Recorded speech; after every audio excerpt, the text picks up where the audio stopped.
కూటమి ప్రభుత్వం కల్తీ మద్యం దందా నిర్వహిస్తుందని వైఎస్ఆర్ కాంగ్రెస్ పార్టీ రాజమండ్రి పార్లమెంటరీ నియోజకవర్గ ఇన్ఛార్జ్ డాక్టర్ గూడూరి శ్రీనివాస్ ఆరోపించారు.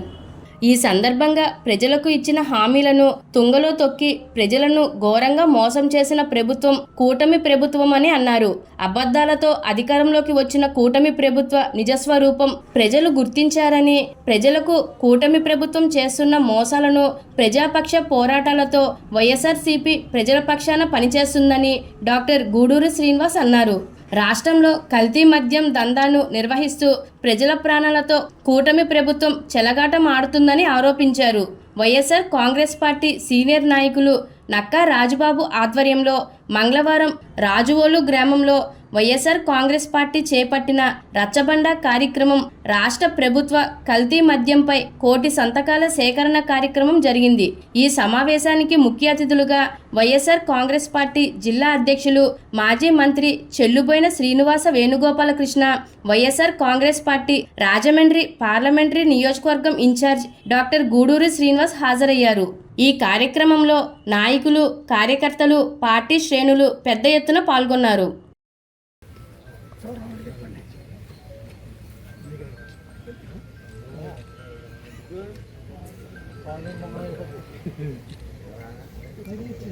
జై జగన్, జై జగన్, జై జగన్. 130 కొన్నాడు మావాడు. నేనే డబ్బులు ఇచ్చి పంపించాను. చంద్రబాబు నాయుడు గారు చూడండి, ఇది రాజోలు అనే గ్రామం. ఈ గ్రామంలో మేము రచ్చబండ నిర్వహించాం. మీరు క్వాలిటీ లిక్కర్ అన్నారు కదా, ఈ క్వాలిటీ లిక్కర్ 90 రూపాయలు, 99 రూపాయలు ఈ క్వాలిటీ లిక్కర్ కదా మీరు ఇచ్చింది.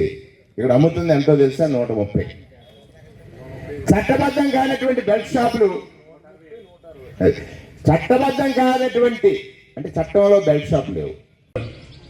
ఆ కళాశాలల వ్యాపారులు కమ్మేసి వాళ్ళని ఈ పేదలను దోపిడీ చేసుకోమని ఆస్కారం ఇస్తున్నటువంటి పేదల్ని దోపిడీ చేయడానికి పేదవాడు అశక్తుడండి. నిరంతరం దోపిడీకి గురవుతున్నాడు. ఆయన కొడుకు చెప్పాడు ఒకసారి, నిత్యావసర సరుకుల ధరలు పెరిగిపోయాయి, పెట్రోల్ దీనికి కారణం అన్నాడు. సంవత్సరాలు అయిన పెట్రోల్ తగ్గించాడా లోకేష్ గారు? ఇదే లోకేష్ గారు చెప్పాడు, ప్రభుత్వ మెడికల్ కళాశాలను మనం బాగు చేయలేకపోయాం. ఆయన ఏదో గలం చేశాడు కదా, ఏవో గాలం. అందులో నిన్న చూశాను. ఇది సోషల్ మీడియా యుగం. మనం ఏది మాట్లాడినా ఆగదు, వచ్చేది మళ్ళీ వెంటనే చూపిస్తున్నారు.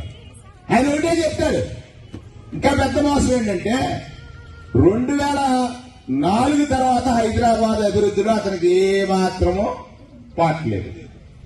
నేను హైదరాబాద్, నేను హైదరాబాద్, నేను హైదరాబాద్, నేను హైదరాబాద్, నేను హైదరాబాద్ అంటాడు. 2004 నుంచి ఇప్పటికెంత? సుమారు 20 సంవత్సరాల కాలం హైదరాబాద్ అభివృద్ధిలో ఇంచి కూడా పైసా కూడా సంబంధం లేని వ్యక్తి హైదరాబాద్ అది చూపిస్తున్నాడు తప్ప, నీకు 10 ఏళ్ళు ఈ రాష్ట్రంలో పేదరికం కానీ, ఈ రాష్ట్రంలో ఈ స్థితికి కానీ, ఈ రాష్ట్రంలో నువ్వు మాట్లాడుతున్నటువంటి ఈ అభివృద్ధి లేనికి కానీ కారణం నువ్వు అధికారంలో ఉన్నావే, అభివృద్ధి చేయలేకపోయావే. 5 సంవత్సరాలు అధికారం ఇచ్చారు. ఏ పేదవాడి జీవితానికి భద్రత ఇచ్చావు? ఆ రోజు ఇదే కదా బెల్ట్ షాపులే, ఆ రోజు మద్యం షాపులే దోపిడీ చేసుకోవడానికి ఆస్కారమే. ఇక్కడ ఈ గ్రామాల అభివృద్ధి గురించి మాట్లాడుకుందాం. ఆ రోజు రోడ్ల మీద తెగ, రోడ్ల మీద ఊరు